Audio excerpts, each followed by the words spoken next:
Sur la terre des pharaons, un homme cherche à résoudre un mystère vieux de 4300 ans. Sur les traces d'un royaume disparu qui renaît à la vie, il part en quête d'un pharaon perdu.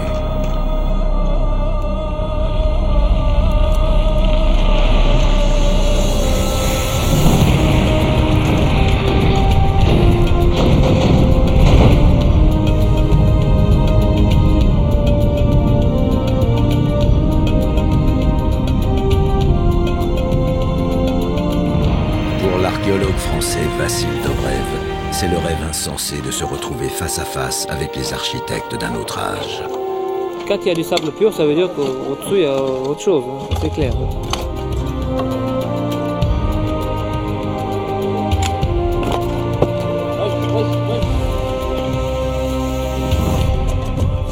En révélant l'histoire d'un prêtre et de sa famille, cet égyptologue tente de reconstruire le passé.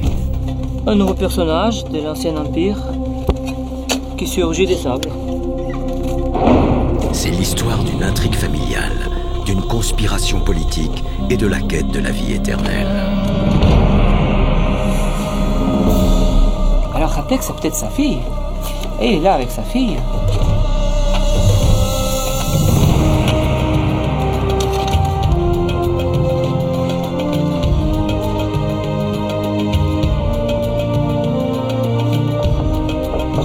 En suivant les indices laissés par les anciens, cet homme va essayer de combler les lacunes de l'histoire dans sa recherche du pharaon perdu.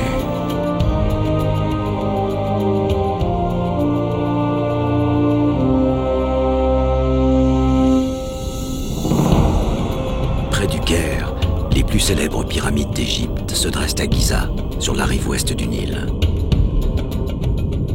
À quelques kilomètres, la première pyramide, celle du pharaon Djoser, domine le plateau de Saqqara. Plus en amont du fleuve se trouvent d'autres pyramides. Elles font partie du site connu sous le nom de Saqqara Sud. Durant la période de l'Ancien Empire, de nombreux pharaons furent inhumés ici. Parmi les rois de la 6e dynastie, 3 n'ont jamais été retrouvés. Entre le premier roi connu, Téti, et le 3e, Pépi, un pharaon nommé Ouserkaré est arrivé au pouvoir dans des circonstances obscures. Retrouver la trace de ce pharaon disparu est le rêve d'un scientifique. Alors on va prendre un petit point là, ici, et c'est un point de niveau alors. Hein. 8514, ok, point de niveau. À Saqqara, il reste de nombreuses richesses à mettre au jour.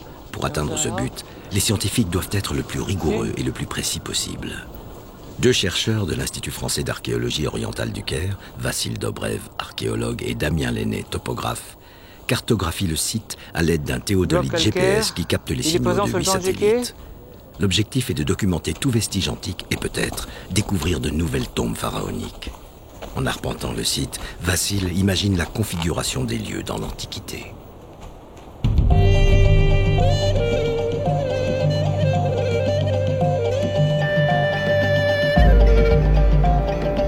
Il y a 4300 ans, le complexe funéraire du roi, dominé par sa pyramide, était au fait de l'économie.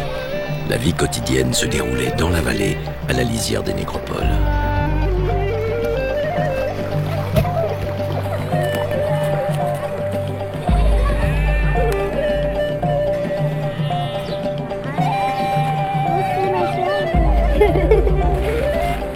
La terre fertile d'Égypte donnait des récoltes abondantes. Les produits issus de l'agriculture, de l'élevage et de la pêche étaient en grande partie destinés au culte funéraire du pharaon. Chacun dans son domaine contribuait au bien-être du monarque. Proches du pouvoir, les hauts dignitaires et leurs serviteurs accédaient au temple et à la pyramide par une chaussée montante, couverte à l'époque. Aujourd'hui, ces monuments sont en ruine, mais ils demeurent l'unique passerelle pour accéder au passé. Les égyptologues ont observé que les pharaons construisaient leurs pyramides en fonction de leurs prédécesseurs. Au croisement de 2 axes, entre Darchour et Saqqara, Vassil remarque un plateau vierge de toute construction monumentale. Le premier roi de la 6e dynastie s'est installé à côté de Djoser, là au nord. Le deuxième roi, d'après les listes, c'est Ouserkare. Lui, on ne sait pas où il est. Le troisième roi, c'est Pépi. Il s'est installé un peu plus au sud, donc sur ce site de Saqqara Sud. Mais par rapport à Téti, nous avons Téti au nord. Il nous manque Ouserkare. Et il y a Pépi qui est là. Merenre un peu plus au sud encore. Et puis Pépi 2, encore plus au sud. Donc nous avons 5 rois qui sont, pas dans un axe, mais dans un mouvement du nord au sud.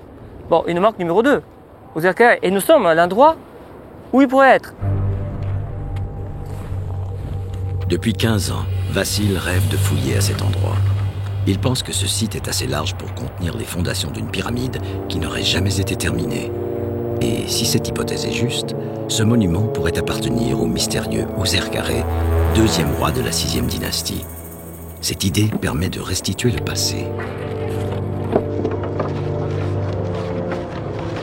Les architectes du pharaon cherchent à savoir si ce plateau est propice à la construction du tombeau royal. Ils vérifient si le monument pourrait s'intégrer sur les axes formés par les autres pyramides.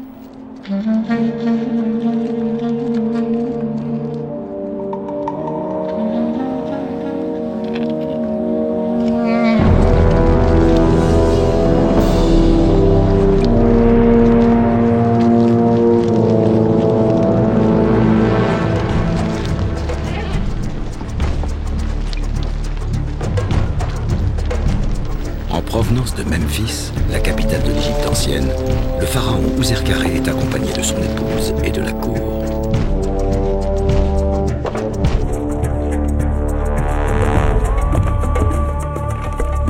Il vient voir l'emplacement de sa future pyramide. La construction du tombeau est l'événement le plus important du règne.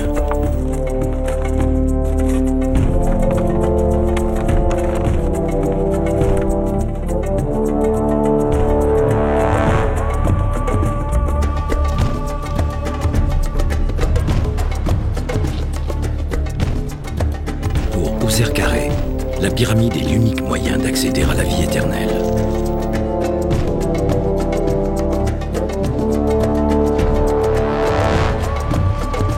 L'épouse du pharaon l'aide dans sa quête. Métamorphosée en déesse Séchat, la divinité gardienne des mesures et des écrits, elle immortalise l'acte de fondation de la pyramide.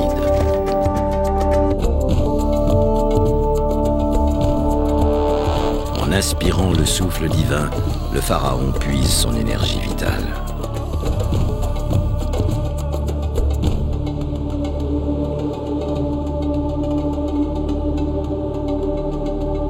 « 4300 ans plus tard, le site de Tabet al-Gesh pourrait bien être propice à une fouille archéologique.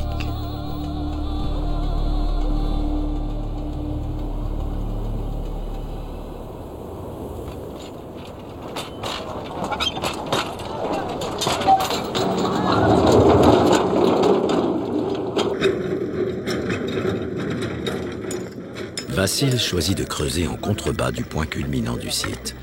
Il procède à une fouille stratigraphique, couche par couche, de la plus récente à la plus ancienne, et la méthode est efficace. Quelques semaines plus tard, le sol livre les premiers indices.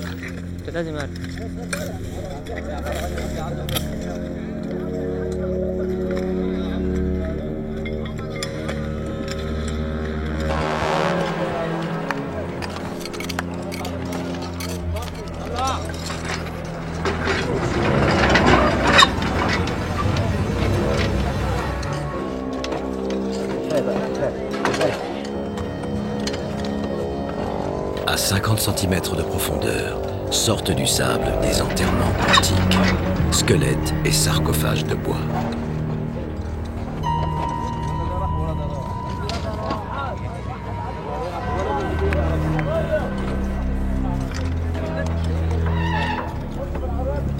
À proximité du sarcophage d'un adulte, les archéologues découvrent celui d'un enfant.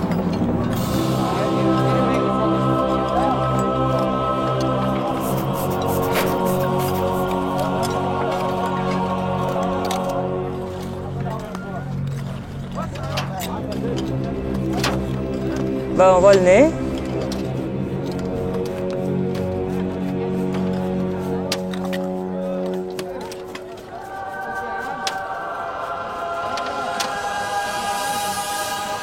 Pour ce type de sarcophage, que ce soit des hommes ou des femmes, ils ont pratiquement la même coiffe.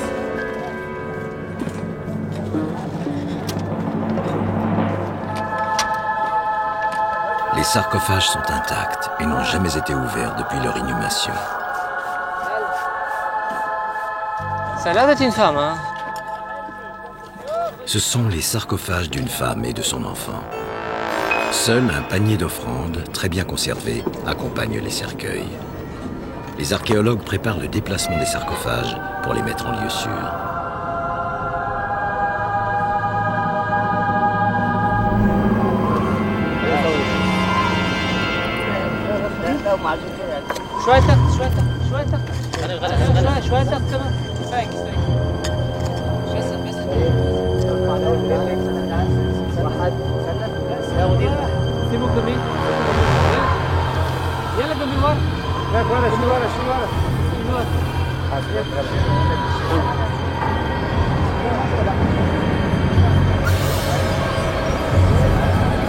Sur le site, l'émotion de la découverte laisse place à une ambiance presque surnaturelle.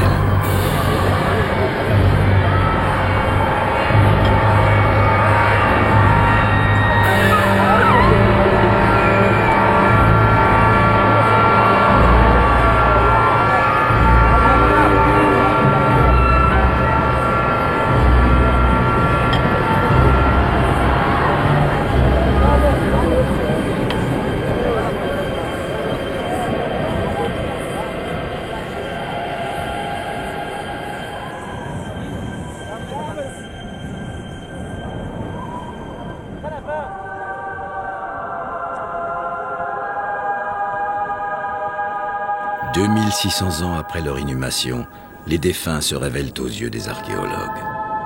Le bandelettage des momies a été parfaitement réalisé. Sous le tissu de lin, on devine les silhouettes.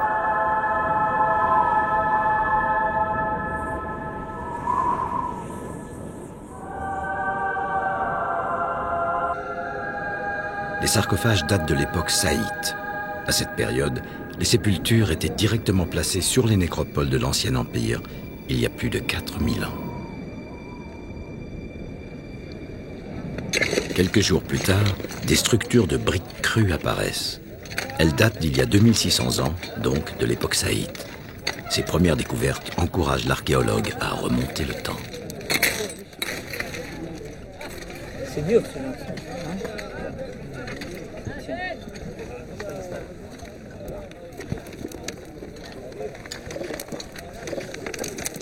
D'autres enterrements sont mis au jour. À l'ouverture d'un tombeau, des particules de moisissure se détachent des bandelettes de la momie.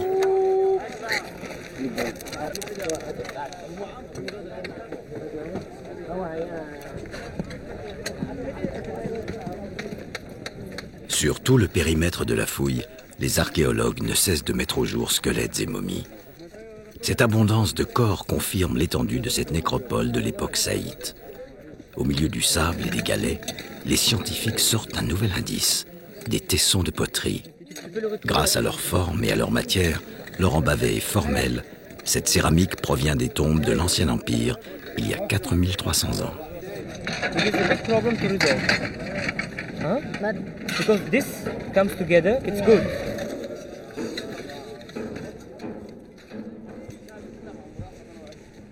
Après plusieurs jours de fouilles, une structure rectangulaire de 10 mètres sur 7 apparaît. Elle est comparable à un autre puits funéraire saïte situé à quelques centaines de mètres de Tabet al-Gesh. Il est creusé dans le temple d'Ounas, un pharaon de l'Ancien Empire. D'une profondeur vertigineuse de 30 mètres, ce puits aboutit à la tombe d'un grand personnage.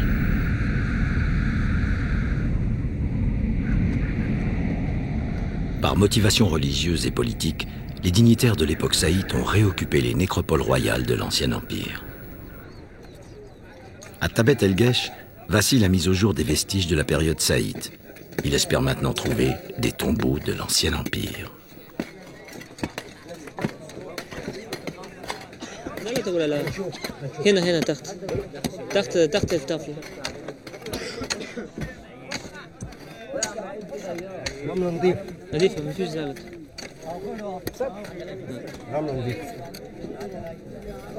Mais quand il y a du sable pur, ça veut dire qu'au-dessous, il y a autre chose, hein, c'est clair. Hein.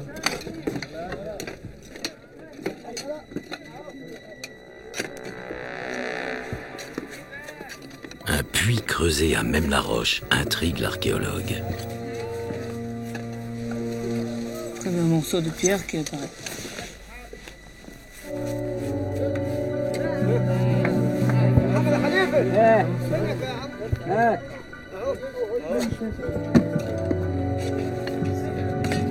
L'intuition de Vasile se révèle être juste. Une pierre de calcaire blanc apparaît.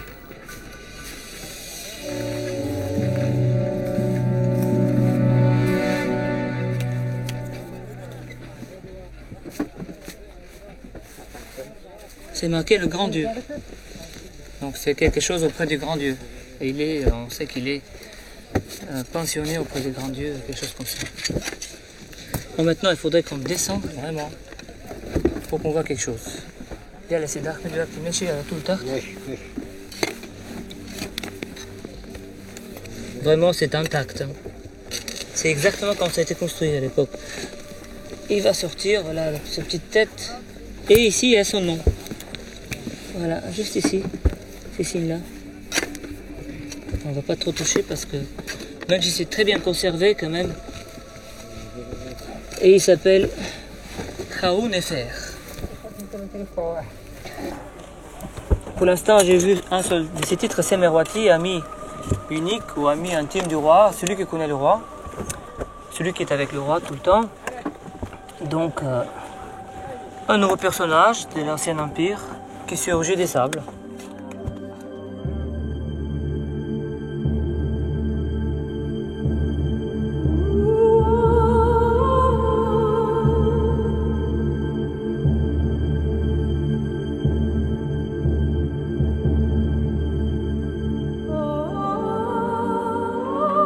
Qui était Aounefer? Il pourrait avoir servi plusieurs pharaons. C'est ce que l'archéologue espère maintenant découvrir. Voilà la pyramide. Donc ça donne déjà le nom du roi Pépi Ier. C'est le nom de la pyramide du roi Pépi Ier, qui est ici mentionné comme Mériré. On le voit là. Le monument de Pépi Ier. Et derrière, le Sinhenti, qui est le premier élément du titre de prêtre Khentiché. Voilà le petit lac en bleu.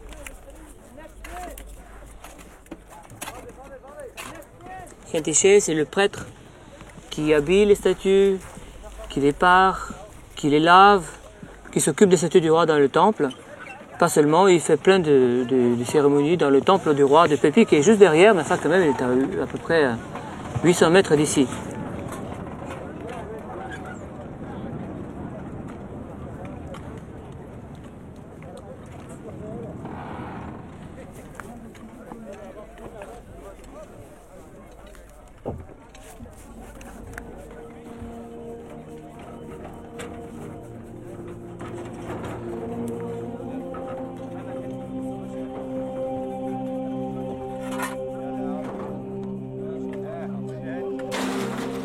Son nom qui est là, très bien conservé, Khaou Nefer. Derrière lui, on voit son épouse. On distingue toujours les hommes et les femmes. Les hommes sont rouges, les femmes sont jaunes, de couleur jaune.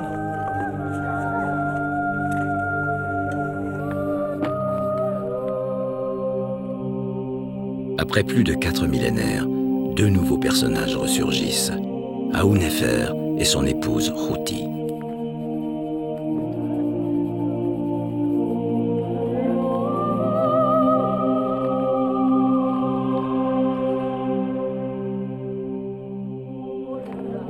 On sait qu'il est prêtre dans le temple de Pépi Ier, qu'il a été prêtre dans le temple de Pépi Ier. Est-ce qu'il était contemporain de ce roi? On ne le sait pas encore. Donc on verra si sur les autres inscriptions, il va y avoir un titre lié à un autre pharaon. Ça, on le souhaite, mais ce n'est pas garanti. Ouserkaré aurait-il pu être l'un de ces pharaons? Vassil vient de mettre au jour une tombe rupestre d'un dignitaire et de son épouse de la fin de l'Ancien Empire. Pour protéger sa découverte des ravages du sable et des pillages, l'archéologue scelle la tombe au moyen d'une structure métallique.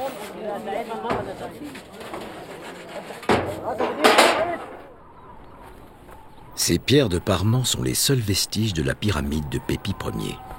Elles permettaient au pharaon d'accomplir son ascension céleste. Dans l'au-delà, il lui fallait aussi boire et manger. Même après sa mort, les prêtres lui apportaient des offrandes dans son temple funéraire accolé à la pyramide. Ce complexe ressemblait à une usine bâtie pour produire de l'énergie pour le roi. Vassil imagine le temple au temps de sa splendeur.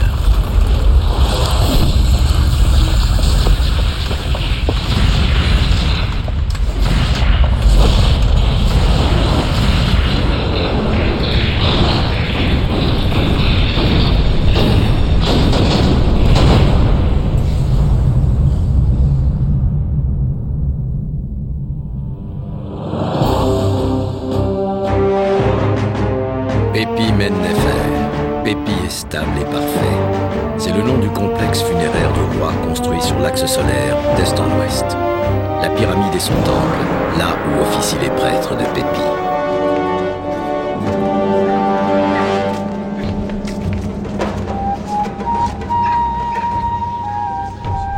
De toute l'Égypte arrivent des offrandes destinées au culte de Pépi.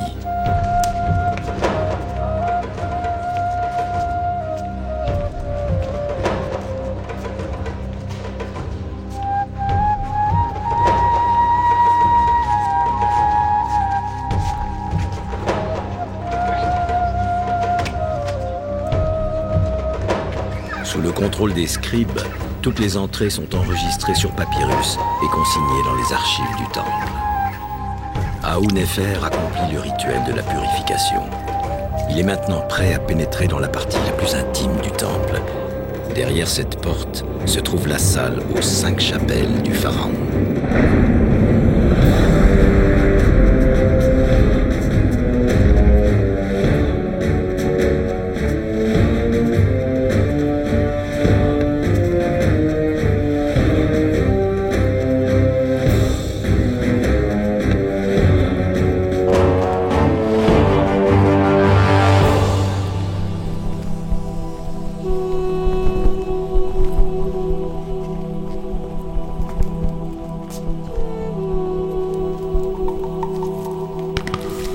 Il dévoile la statue centrale de Pépi représentée en Osiris, garant dans l'au-delà de l'ordre universel et juste.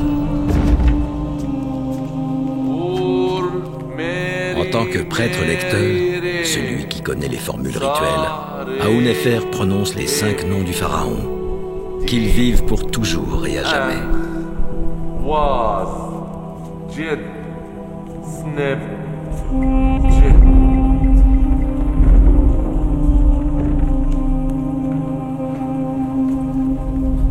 Assisté par d'autres prêtres, il ôte la parure de la statue. Tout est soigneusement consigné. Il dévait la statue pour accomplir les rites de la purification et de l'encensement.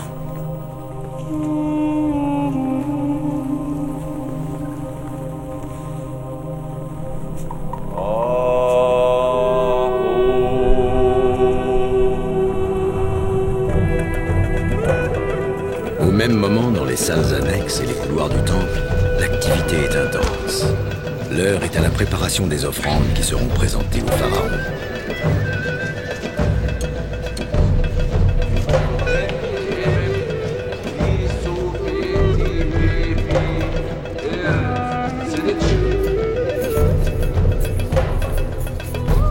Dans le temple de Pépi, Khouti, l'épouse de Ahounefer, honore la déesse de la paix et de l'amour, Hathor. Elle accomplit les rituels dans la Méret, un petit sanctuaire spécialement consacré à son culte.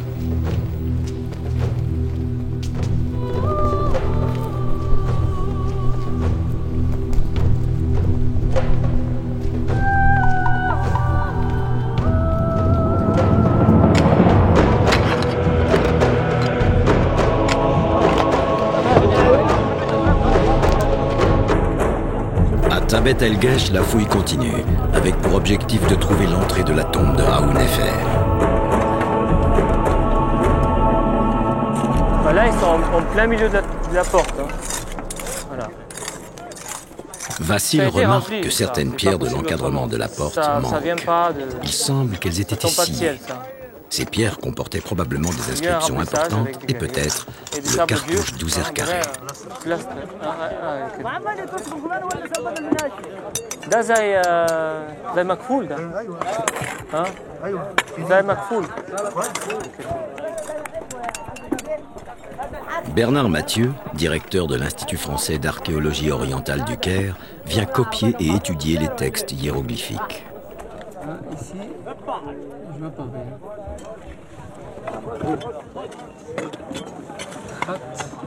Ah, ici c'est un autre nom là. Ah, c'est Sarkouit là. Oh, il a peut-être 2 femmes là. Non, mais ça c'est pas marqué son épouse là. Attends. C'est une concubine là. Regarde, on l'a enlevé l'œil.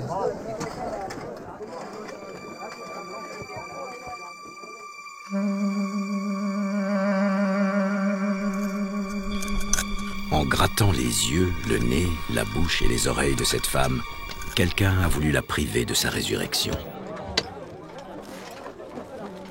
Pour l'archéologue, l'affaire se complique. Vassil a trouvé la tombe d'un prêtre et de son épouse. Et voilà maintenant qu'apparaît un second personnage féminin. Et ce n'est pas la seule découverte qu'il fait. Une nouvelle cavité au centre de la paroi de calcaire vient d'être mise au jour.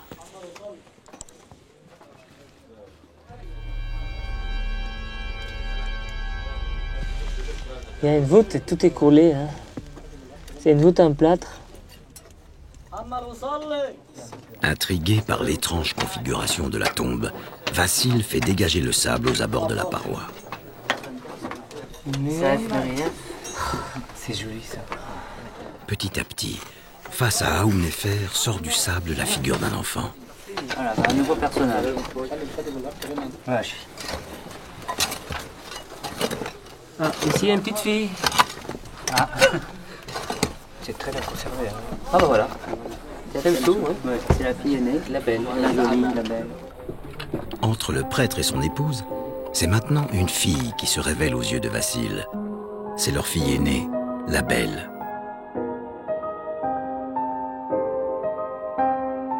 Étrangement, sa tête est effacée. Et derrière, il y a encore de la place pour quelqu'un? Ah. Ah. Peut-être. C'est Raoult. Raoult. On a son fils. Il a un fils qui s'appelle Raoult, ça c'est logique. Au fur et à mesure, Vassil et Bernard prennent conscience de l'ampleur de la famille du prêtre.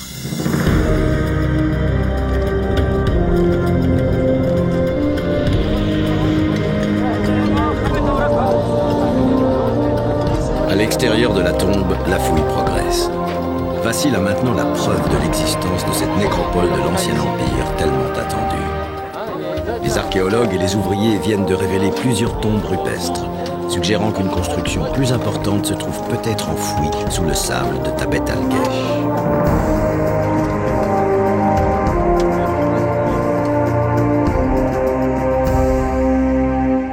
À l'Ancien Empire, les pyramides comme celle de Giza sont entourées des tombes de grands dignitaires, prêtres, scribes, architectes, honorés d'être inhumés près du pharaon. C'est peut-être le cas à Tabet El-Gesh. Il est possible que cette rue de tombeaux avoisine les fondations d'un monument royal de l'Ancien Empire. Ouzer Carré aurait-il choisi ce site pour bâtir sa pyramide ?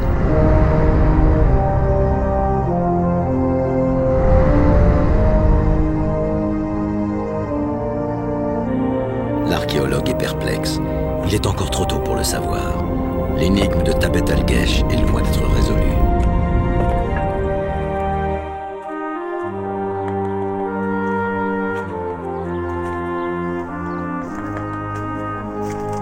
Comme il était d'usage à l'époque, les dignitaires assistaient et dirigeaient eux-mêmes la construction de leurs tombes. Ainsi, ils s'assuraient de la qualité des travaux de sculpture et de peinture. Après avoir tracé un quadrillage préliminaire, les dessinateurs se mettaient à l'œuvre. Ils esquissaient des scènes d'offrande ou un épisode de la vie du défunt.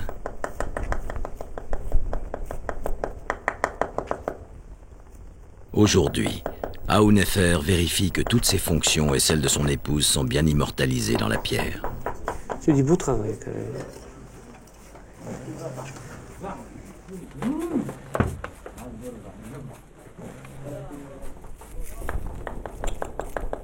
Ah oui, ça c'est la plus belle scène pour l'instant. Ouais. Ça c'est... Les couleurs sont comme ça a été peint. Il faut fixer le bleu, hein, parce que là, c'est le plus fragile, c'est le bleu. Oui, ça part dans tous les sens. Sur le site, Vassil a renforcé la protection des tombes.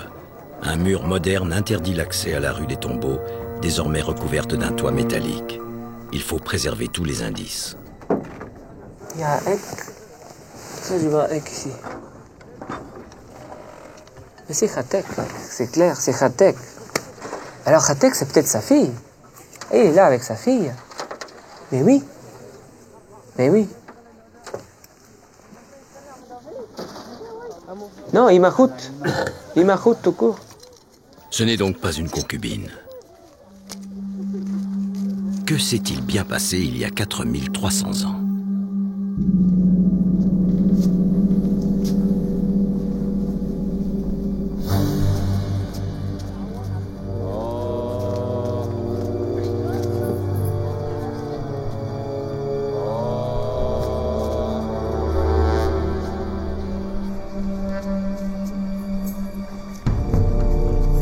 Dans le sanctuaire d'Hathor, la prêtresse Routi était probablement assistée de sa fille.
La paroi de calcaire suggère que la fille aînée de Aounefer a pris la place de sa mère en qualité de prêtresse d'Hathor.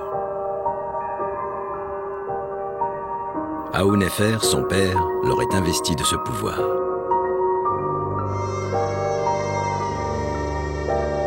Dans le temple de Pépi, le père était assisté par son fils. C'est lui qui officiera à la mort de Aounefer. Les reliefs peints ont aussi révélé que la famille était composée de 13 enfants. Pourquoi le visage de la fille a-t-il été effacé? Le coupable pourrait être le frère aîné.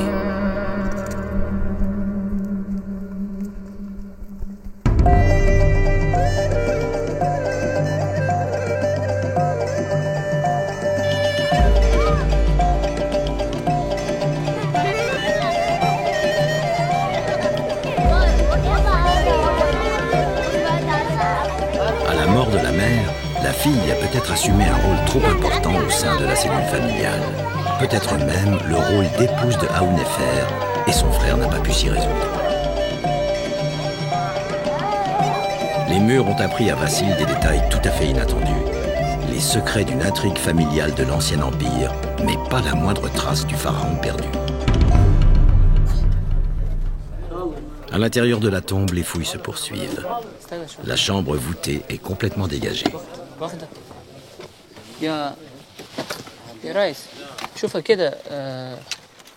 Au fond de la pièce, un puits apparaît en surface. Il doit probablement mener à la chambre funéraire de Aounefer.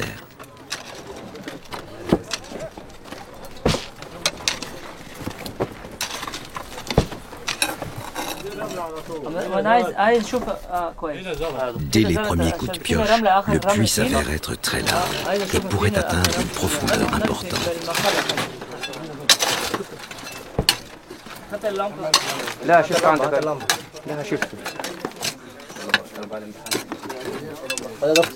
À peine les ouvriers commencent-ils à creuser qu'apparaît une petite cavité du côté ouest. On a un petit passage là, qui mène derrière tout ça. Je ne m'attendais pas, hein. Aussitôt, il y a 1 mètre 20. Il y a un tout petit passage. On va voir. C'est peut-être le passage vers la championne, c'est trop tôt. Hein. On va voir. Parce qu'un grand puits comme ça, ça y est.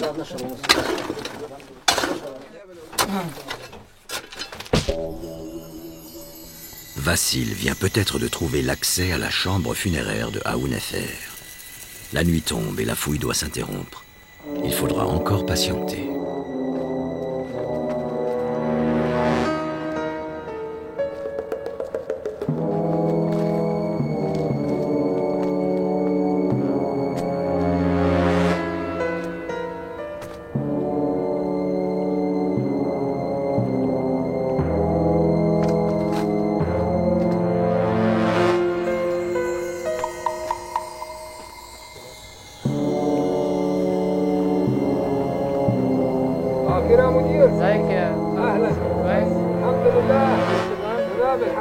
Afin de mieux protéger la tombe, Vassil a souhaité renforcer la sécurité pendant la nuit.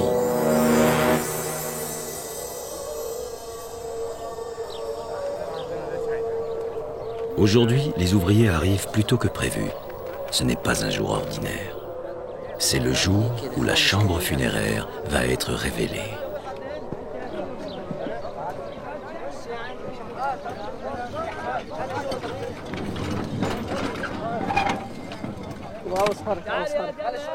Si tout se passe bien, Vassil n'est qu'à quelques heures de la rencontre avec Haoun Effer. Il espère que le prêtre l'aidera à résoudre l'énigme du pharaon perdu. La cavité découverte la veille n'est pas un passage vers la chambre funéraire. Est-ce que c'est un projet qui a été abandonné?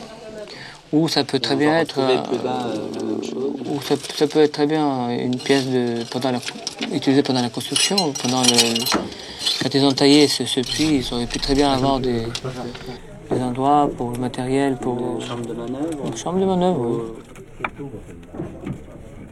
En quelques heures, Vassil parvient à 5 mètres de profondeur.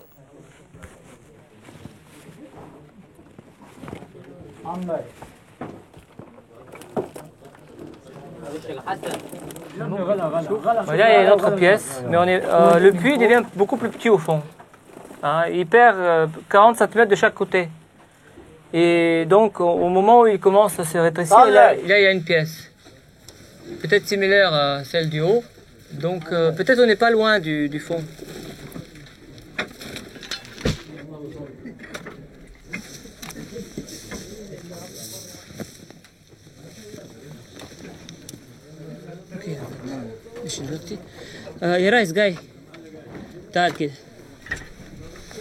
Le puits doit mener vers une pièce, normalement, où se trouve le sarcophage, le cercueil du défunt avec sa momie, et en principe les offrandes, la vaisselle qui étaient avec les objets avec lesquels il a été enterré. Donc c'est ce qu'on cherche, ce qu'on imagine qu'on va trouver. Ça c'est même si le puits est perturbé, admettons que quelqu'un était là-dedans, on trouvera toujours des choses, parce que les voleurs n'enlèvent jamais tout. Alors, s'il n'est pas perturbé, ça serait encore mieux. Ça on verra.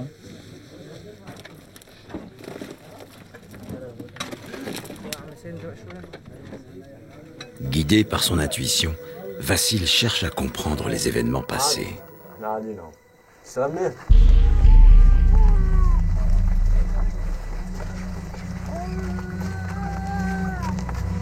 Comme tous les dignitaires, le prêtre a été enterré avec des offrandes et du mobilier funéraire.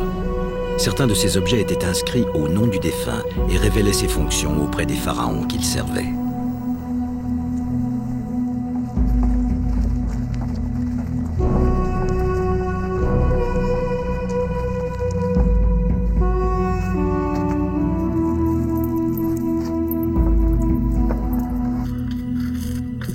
Dans la tombe, un prêtre prépare des statuettes qui seront déposées dans la chambre funéraire.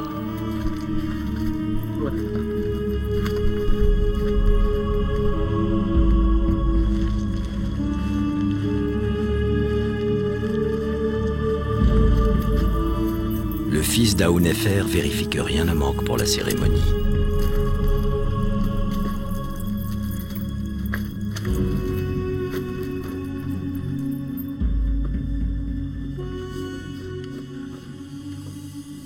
Le puits s'enfonce de plus en plus profondément. Et là, on est quand même à, disons, à plus de 10 mètres. Hein. Il y a un remplissage ici. Ça a l'air compliqué.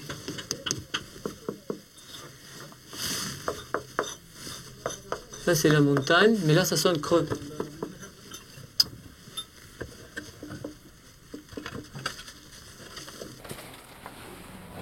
Oh, là, ça se complique, là.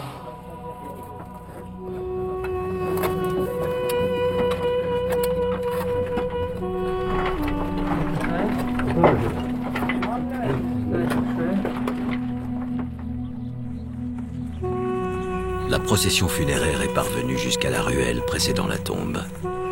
Aounefer va pouvoir rejoindre sa dernière demeure.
Vassil parvient enfin à la chambre funéraire. Oula, c'est une énorme pièce. Ouh, on a le corps là. Ah, attends. استنى. ممكن دي سيب ده.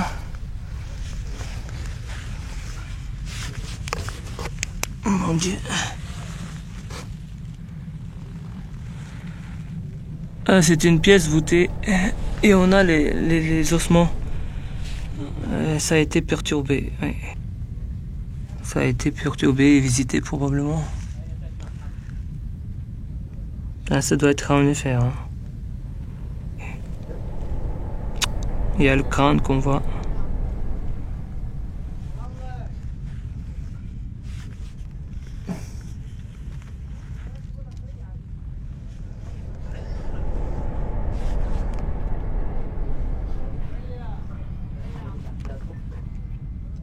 Oui, ça doit être lui, hein. Ça a tout l'air. Maintenant, il n'y a pas de sarcophage, hein, on le voit. Est-ce que il y a des restes au-dessous? On verra.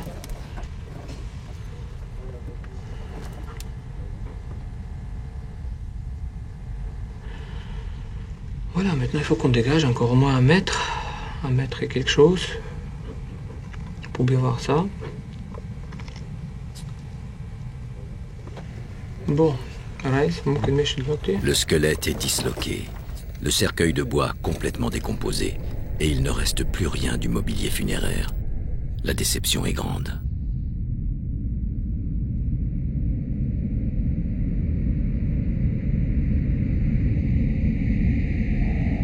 Pour Vassil, il semble que cette chambre funéraire ait été pillée dès la fin de l'Ancien Empire, peut-être pour des raisons politiques.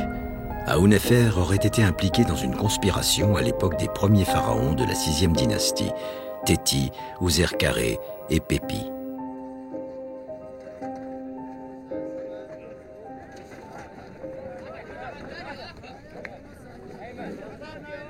La fouille doit continuer. Dans la tombe, d'autres puits sont dégagés. Certains atteignent parfois 7 mètres de profondeur, mais les résultats sont tout aussi décevants.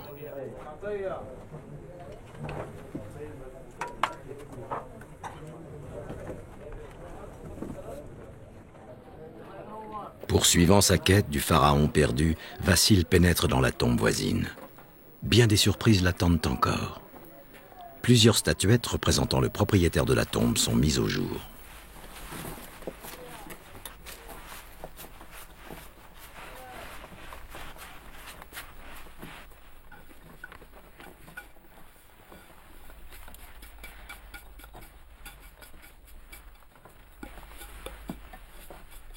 Il est prêtre-lecteur, s'avère être le beau-père de Aounefer et se nomme Khnum-Hotep.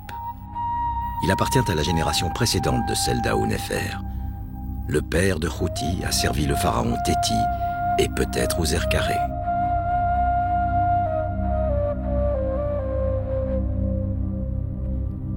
À même le sol sont dispersés des fragments d'un magnifique linteau sculpté. Ceux qui se sont introduits dans la tombe ne cherchaient pas à voler ces pierres, mais plutôt à faire disparaître les inscriptions gravées sur les 2 montants qui soutenaient le linteau de la porte. Alors ce qui manque ici, ce sont les montants de portes, de 2 côtés, ici et là. Parce qu'en fait, nous avons les bas des portes avec les porteurs d'offrande. On a aussi tout ce linteau qui était là. On a un morceau. En 5-6 morceaux, tous les fragments y sont. Ça veut dire que quelqu'un a enlevé ces montants et le linteau est tombé. Il s'est cassé, ils ne l'ont pas pris. Ils l'ont jeté dans un puits. Alors c'est un problème parce que ça veut dire que ceux qui étaient inscrits ici étaient soit compromettants, ou il y avait des informations qui étaient plus convenables. Alors la même chose on constate de l'autre côté, où la porte était construite avec des assises en pierre. On voit 1 assise, 2 assises, 3 assises. Et à un moment donné on a scié toute cette partie droite des assises parce que là, on voit le début de l'inscription qui devait être inscrite. Il dit « Je suis » et il commence normalement la biographie du personnage. Alors, c'est là qu'il disait à qui il servait, quel roi il servait, donc qu'est-ce qu'il a fait pour lui. Et probablement, c'est là qu'il était marqué, éventuellement, qu'il servait le roi Ouserkaré. Pourquoi pas. Et on voit que ça a été volontairement enlevé. Et ici, pareil. Donc ça veut dire qu'il y a une volonté d'éliminer l'histoire, d'éliminer les renseignements qui nous donneraient ces biographies.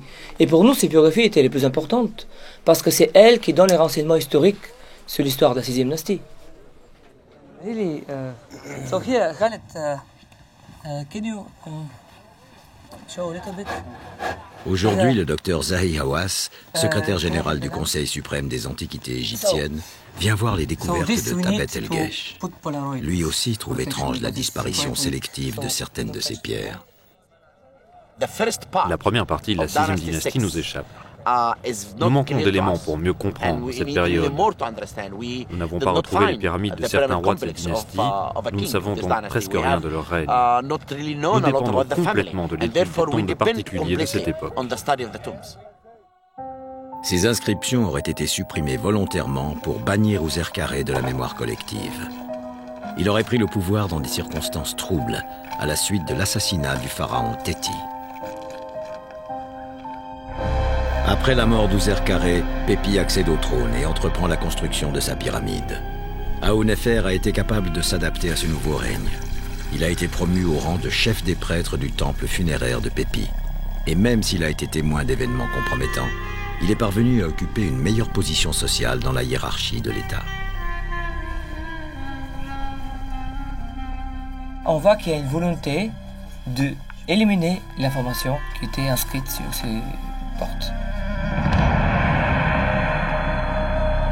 La fouille de Tabet el-Gesh a démontré l'existence d'une nécropole oubliée de l'Ancien Empire, dont seule une infime partie vient d'être révélée. Si le nom d'Ouserkaré était resté présent dans les biographies d'Aoun-Néfer et de son beau-père, cela aurait pu nuire à leur mémoire.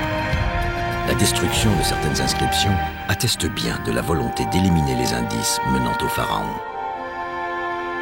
Vassil poursuivra son enquête afin de découvrir s'il s'agit bien d'une nécropole royale. Il espère que le site de Tabet el-Gesh révélera encore des dizaines, voire des centaines de tombes de dignitaires au service du roi d'Égypte. Et si l'hypothèse se vérifie, surgira des sables le tombeau du pharaon perdu.